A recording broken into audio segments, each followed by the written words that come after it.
warahmatullahi wabarakatuh teman-teman kelas 4 Istanbul yang soleh dan solehah. Bertemu lagi dengan Miss Intan dalam pelajaran tematik. Bagaimana teman-teman kabarnya hari ini? Semoga teman-teman 4 Istanbul selalu dalam keadaan sehat walafiat. Sebelum kita memulai pembelajaran tematik pada hari ini, mari kita awali dengan membaca basmalah. Bismillahirrahmanirrahim. Oke teman-teman yang soleh dan solehah, silakan disimak video pembelajaran berikut ini. Pada pertemuan kali ini kita akan belajar tema 1, subtema 2, muatan IPS dan PPKN. Muatan IPS.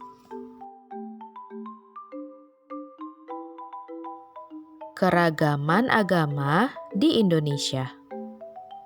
Indonesia mengakui 6 agama, yaitu Islam, Kristen, Katolik, Hindu, Buddha, dan Konghucu.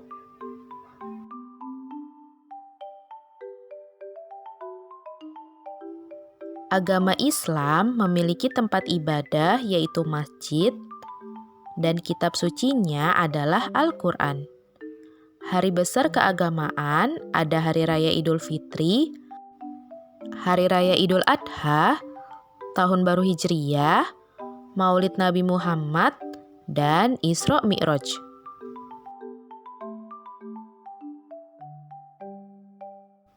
Kristen memiliki tempat ibadah yaitu gereja, dan kitab sucinya adalah Alkitab. Hari besar keagamaannya ada Hari Natal, Hari Jumat Agung, Hari Paskah, dan kenaikan Isa Al-Masih.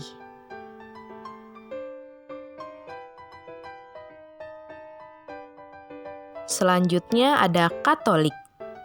Katolik memiliki tempat ibadah gereja, kitab sucinya Alkitab, dan hari besar keagamaannya ada Hari Natal, Hari Jumat Agung, Hari Paskah, dan kenaikan Isa Al-Masih.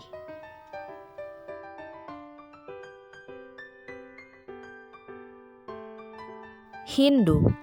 Hindu memiliki tempat ibadah yaitu Pura, dan kitab sucinya adalah Weda. Lalu hari besar keagamaannya ada Hari Nyepi, Hari Saraswati, dan Hari Pagerwesi.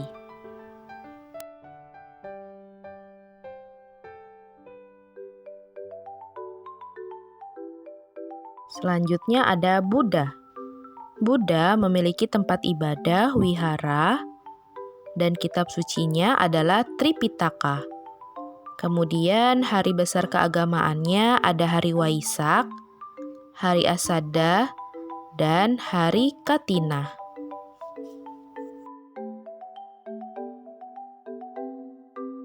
Kemudian yang terakhir ada Konghucu. Konghucu memiliki tempat ibadah kelenteng, dan kitab sucinya adalah Sishu Wujing. Dan hari besar keagamaannya adalah Tahun Baru Imlek dan Cap Gomeh.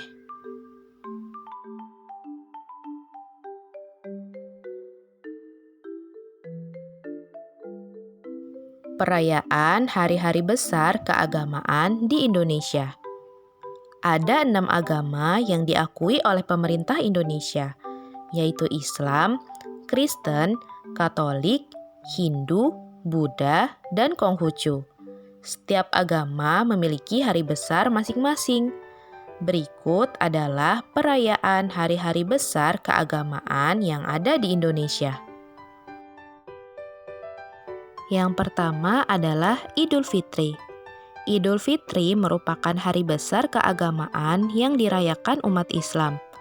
Idul Fitri dirayakan setiap tanggal 1 Syawal pada penanggalan Hijriyah. Sebelum merayakan Idul Fitri, umat Islam melaksanakan ibadah puasa terlebih dahulu selama sebulan.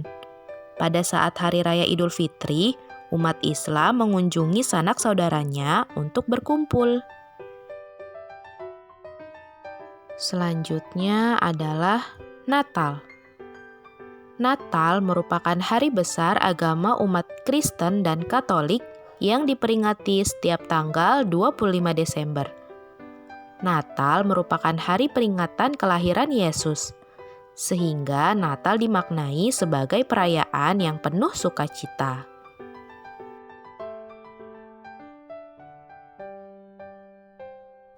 Selanjutnya adalah Nyepi.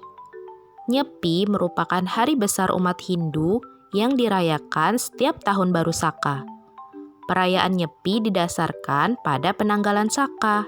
Setiap perayaan Nyepi, umat Hindu berdiam diri di rumah tanpa melakukan aktivitas apapun selain berdoa dan introspeksi diri. Selanjutnya adalah Waisak. Waisak merupakan hari besar agama Buddha. Perayaan Waisak di Indonesia biasanya dipusatkan di Kompleks Candi Borobudur. Dan yang terakhir ada Tahun Baru Imlek. Tahun Baru Imlek merupakan hari besar bagi umat Konghucu. Perayaan Tahun Baru Imlek dimulai di hari pertama pada bulan pertama penanggalan Tionghoa. Pada perayaan tersebut, terdapat tradisi pembagian angpau setelah sembayang di kelenteng. Selanjutnya kita akan mempelajari muatan PPKN. Kerjasama dalam keragaman.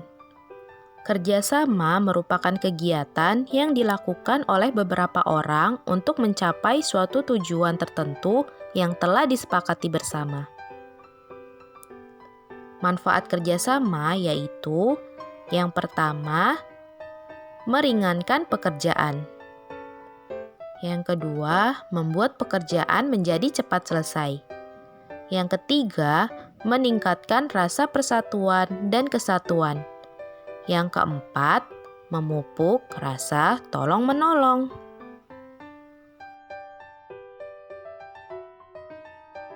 Kerjasama dapat dilakukan di mana saja, contohnya di sekolah. Salah satu bentuk kerjasama dalam keragaman di sekolah adalah kerjasama membersihkan lingkungan sekolah. Ketika membersihkan lingkungan sekolah, kita melakukan kerjasama dengan kompak dan penuh semangat.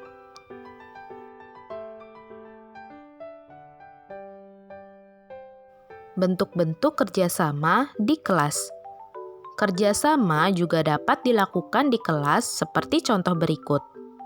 Yang pertama, piket kelas. Piket kelas merupakan salah satu kegiatan kerjasama yang dilaksanakan di kelas. Piket kelas adalah kegiatan membersihkan ruang kelas yang dilakukan setiap hari. Setiap siswa mendapatkan kesempatan yang sama untuk melaksanakan piket kelas. Piket kelas memiliki manfaat, yaitu membuat kelas menjadi bersih, melatih kerjasama siswa, dan meningkatkan semangat belajar. Kemudian yang kedua, mengumpulkan sumbangan. Ketika temanmu mengalami musibah, kamu dan teman-teman akan kerjasama mengumpulkan sumbangan. Sumbangan berupa uang, makanan, dan pakaian layak pakai. Sumbangan akan diberikan kepada temanmu tersebut. Nah, sumbangan dapat membantu meringankan musibah temanmu. Dan yang ketiga adalah mengerjakan tugas kelompok. Nah, teman-teman pasti pernah kan mengerjakan tugas kelompok? Kerja kelompok membutuhkan kerjasama antar anggota kelompok. Pekerjaan yang dikerjakan bersama akan cepat selesai. Tugas kelompok banyak jenisnya, seperti diskusi, membuat prakarya, dan melakukan presentasi di depan kelas. Nah, itu adalah contoh bentuk kerjasama di kelas. Kerjasama juga dapat dilakukan di lingkungan rumah. Berikut adalah contoh kerjasama di lingkungan rumah. Yang pertama adalah ronda. Ronda merupakan kegiatan berkeliling yang dilaksanakan pada malam hari. Ronda bertujuan untuk menjaga keamanan lingkungan sekitar. Ronda dapat dilaksanakan dengan berjalan kaki, bersepeda, atau kendaraan bermotor. Setiap malam, warga bergiliran dan bekerja sama melaksanakan ronda untuk memberikan perlindungan dan pengamanan bagi masyarakat. Selanjutnya yang kedua, kerja bakti. Kerja bakti merupakan kegiatan yang dilakukan bersama-sama yang berguna untuk kepentingan bersama. Membersihkan sampah yang menyumbat selokan, memperbaiki jalan, dan memperindah taman adalah contoh kerja bakti yang bisa dilakukan oleh warga. Lingkungan yang bersih membuat warga terbebas dari penyakit. Yang ketiga adalah gotong royong menolong warga yang mengalami musibah. Gotong royong menolong warga yang mengalami musibah merupakan sebuah kegiatan yang dilakukan secara bersama-sama dan bersifat sukarela. Gotong royong menumbuhkan rasa kebersamaan dan tolong-menolong antar warga. Saat terjadi bencana, para relawan bergotong royong membantu warga dengan memberikan bantuan berupa makanan, tempat pengungsian, dan pakaian.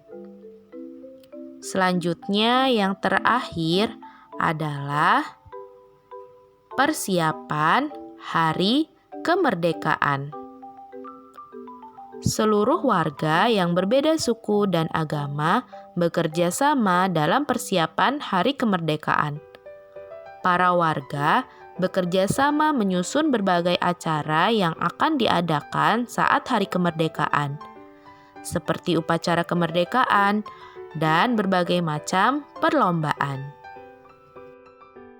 Oke teman-teman, kelas 4 Istanbul yang soleh dan soleha, demikianlah pembelajaran tematik tema 1 subtema 2 muatan IPS dan PPKN pada hari ini. Mari kita akhiri dengan membaca hamdalah. Alhamdulillahirabbil alamin. Terima kasih teman-teman atas perhatiannya dan sampai berjumpa di pertemuan selanjutnya. Wassalamualaikum warahmatullahi wabarakatuh.